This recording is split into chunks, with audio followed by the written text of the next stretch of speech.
Another sign you're in Italy, guys. Come on, Verona, at least one love story with a happy ending. I love it, guys.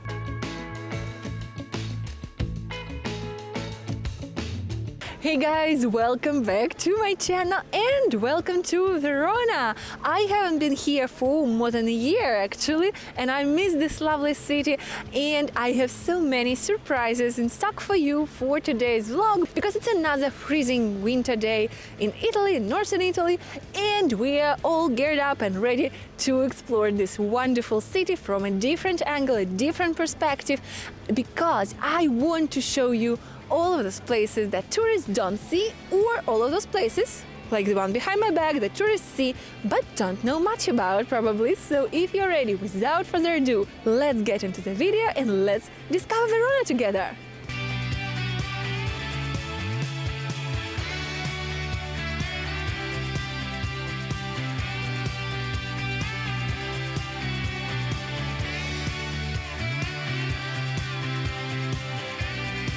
Arena di Verona, guys, is probably one of the most famous monuments of the city and one of the first things that most tourists see when they come here for the first time especially.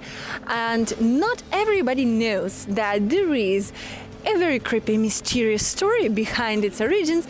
And guys, you know me well, you know that I'm a huge fan of all the kind of mysteries and legends, and I hope that you are too, since you are here with me. And yeah, I wanted to share this legend with you because it's very particular in the sense that, I personally love this legend, but it doesn't work well with the dates, and I will explain to you in a minute. The theater, the amphitheater, is a Roman amphitheater, and it was opened in the 30 AD. So basically, Christianity hasn't reached Verona yet, hasn't reached Italy yet, more or less. However, the legend said that there was a man, a nobleman, who was a prisoner here in Verona, and he awaited his execution. And then one night, devil appeared in front of him and offered him this exchange, that he will save him from the execution and help him to build a theater that will accommodate all of the citizens if the man will sell his soul to the devil. And the man agreed. The night after that, he was freed from the prison and he started building this theater. And the devil appeared with all the demons that he summoned, and they all started to build this place, until at one moment the man realized that he was about to sell his soul to the devil, and so he decided against it, and he started to pray to Virgin Mary, who then appeared and chased the devil and his demons away. And then Arena di Verona was left unfinished like this. As I said, guys, Christianity hasn't probably reached Verona yet in 30 AD, so I doubt the origins of the story. However, I still think that it's a lovely legend that locals love, and I cannot resist a good mystical legend anyway. But today, guys, you can still visit this place, you can enjoy it, you can admire it from outside and from the inside, and especially if you're a lover of music and of classical music in particular, you can buy tickets and see the concert here. And I think it's an absolutely incredible experience that you should have at least once in a lifetime. Not many people know that there is actually another theater, Roman theater, here in Verona, and if you guys want to find it and to enjoy this atmosphere, I will tell you more in the end of this video, so stay tuned and watch this video till the end. Oh, I feel so alive as I reach out. Just a quick thought, guys, you're in Italy when you see a police motorbike. I found my way. I was in the dark against it all, but made it through the day, 'cause I found. Another sign you're in Italy, guys, is having history on literally every corner. And right now, I will show you a sacred place, the Roman remains inside a shop. Who could have thought? Anyway, I'm taking you with me. I will leave you the link to this place and all other places that I visit in the description box, so you can visit them as well, because this place is absolutely unique and I can't wait to show it to you.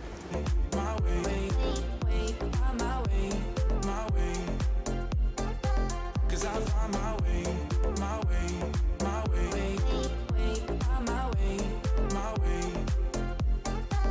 I found my way, I found my way. I was in the dark. You see, guys, we are walking around the central streets where most tourists go, but not everybody knows that you can find these hidden gems literally inside the shop.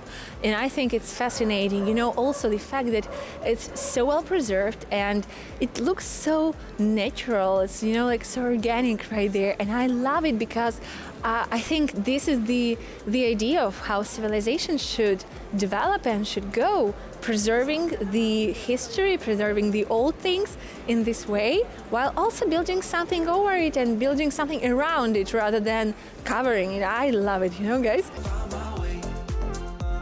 I was in the dark against it all, but made it through the day, cause I found my way. I found my way. In bad times, I know I'll be okay.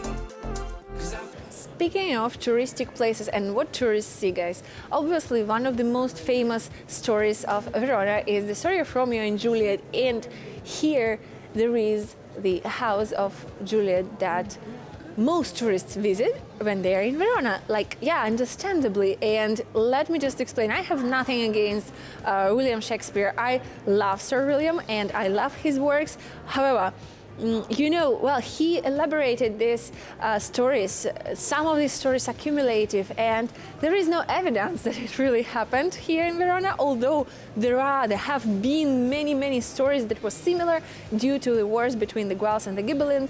However, you know, going there and waiting in lines, because now there isn't line, but during summer the lines are incredibly long.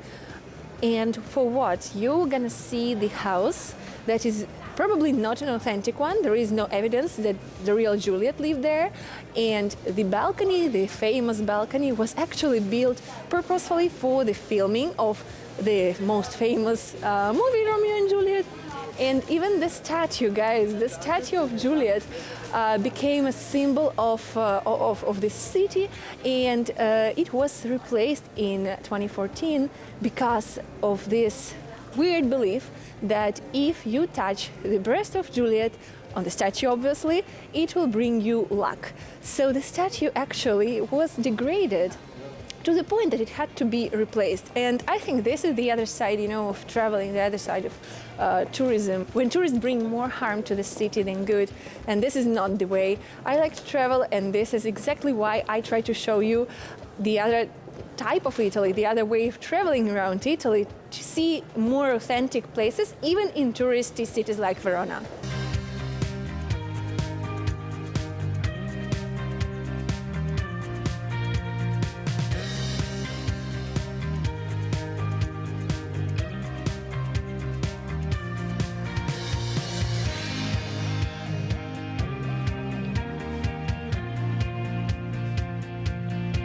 A quick coffee break, guys, as per tradition.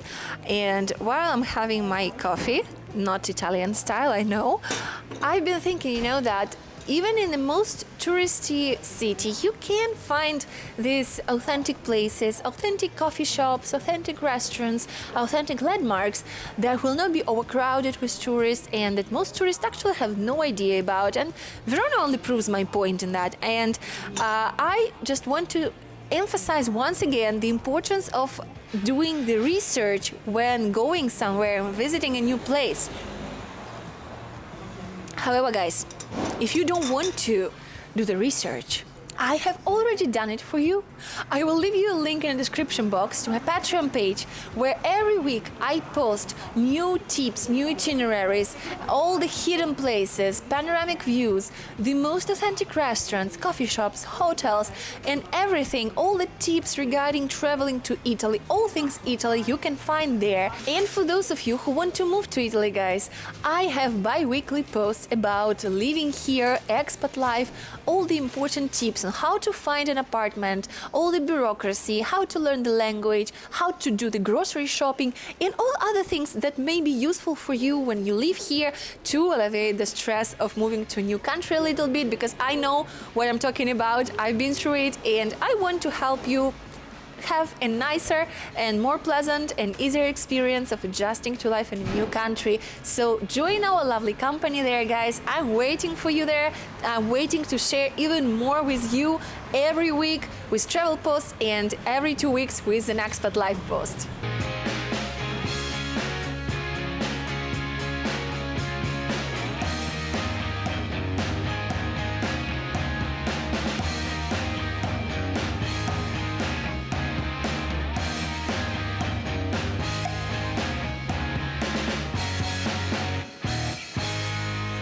Guys, only for you, I have another surprise here in Verona that I really want to show you. There is a very unassuming street that hides several secrets, and that'll be our secret. I'm gonna show them to you and I'm gonna reveal them to you. Here on Via Mazzanti, Mastino I della Scala, one of the signori of Verona, was killed in 1277, 13th century, guys. Wow, I love Italian history, even if it's bloody sometimes, but just thinking of how ancient the streets are. Also, these are some of the oldest buildings in Verona, and moreover, guys, I think that this atmosphere here in these streets, as I said, quite unassuming at the first glance, is absolutely magical and very romantic. Like, look at this narrow street. I can totally imagine Mastino being killed here because, I don't know, it just makes your imagination flow, and I would probably stay here to write a book. I love it, guys.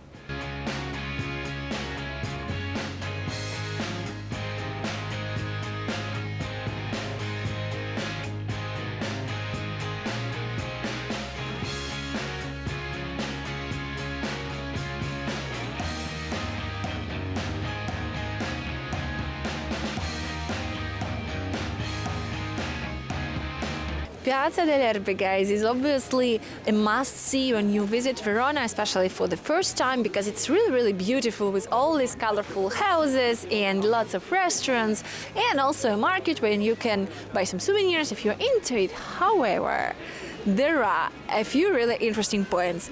First of all, the pillory behind my back. This is, guys, an actual medieval pillory. Can you imagine people who were awaiting execution or were condemned to stay here, who were kept here basically, and everyone could see them and they were exposed here, and I think it's a terrible thing, honestly. And speaking of the legal system, the city of Verona found a very interesting way to fight corruption during the medieval times. That arch over there that is connecting the two buildings, the normal house, the normal building, and the communal palace, was created for the judges to pass over there instead of walking here on the street, so that they can avoid the corruption and also the threats and other ways to influence them before the trial. And like this, all of those people who were condemned were exposed here because there was no way for them to avoid punishment.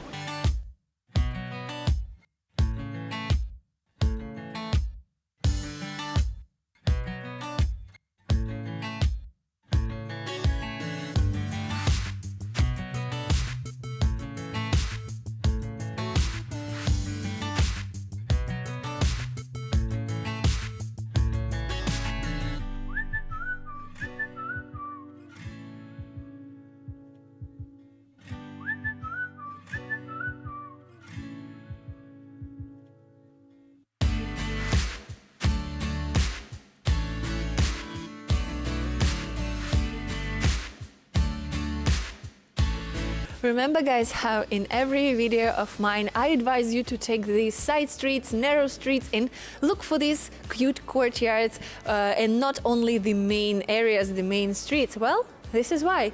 Because here you can find all these cute houses, cute balconies, awesome architecture, nice courtyards that you cannot see otherwise. And speaking of narrow side streets, this street might look a little bit sketchy, but I wanted to come here for this well, because this well is also known as the well of the lovers, and it is not the well of Romeo and Juliet, as you could think. It is the well of very different lovers, a very different couple, and a very different love story. Yeah, well, Verona is a city of love, right? The legend tells us a love story, a 16th century love story between a certain Corrado di San Bonifacio, a soldier, medieval soldier, and Isabella Donati, a noble woman from Verona. And the story says that Corrado was crazy in love with Isabella, who did not respond to his feelings. And once when they met here near this well, Corrado told Isabella that she was as cold as the water in this well. Well, who knows what she was thinking about when she offered for him to throw himself inside this well and check whether the water was as cold as he thought her heart was. Well, you know, medieval stuff, guys. I don't know anything about how relationships worked during the medieval times. Anyway, Corrado, who was desperate, threw himself inside the well. And then Isabella realized what she has done, and apparently, because she was probably in love with Corrado, despite not telling him so, she threw herself after him. So yes, another sad love story, another story of two lovers, you know, star-crossed lovers who both died because of a really silly reason, but this is known as the Well of the Lovers for this legend. Well, I don't know what's wrong with Verona, because I don't even know if there is any single love story that has a happy ending. Like, come on, Verona, at least one love story with a happy ending. I think people deserve it.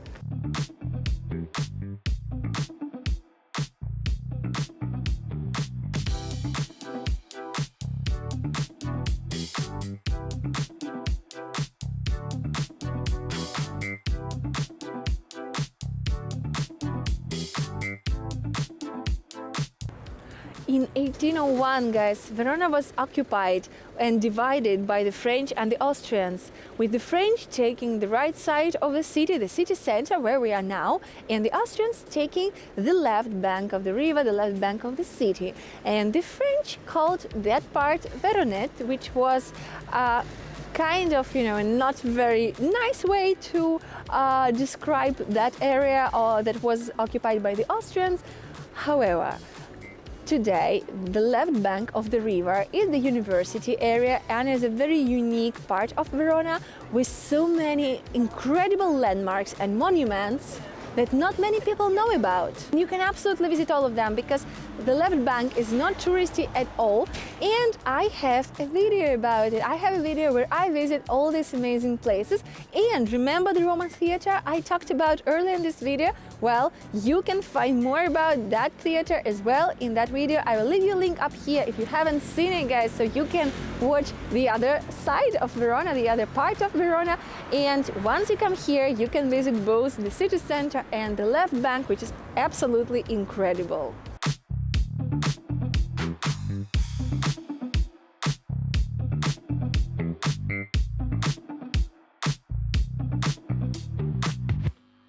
And that's it for today, guys. I hope that you enjoyed this walk around Verona, the city center of Verona.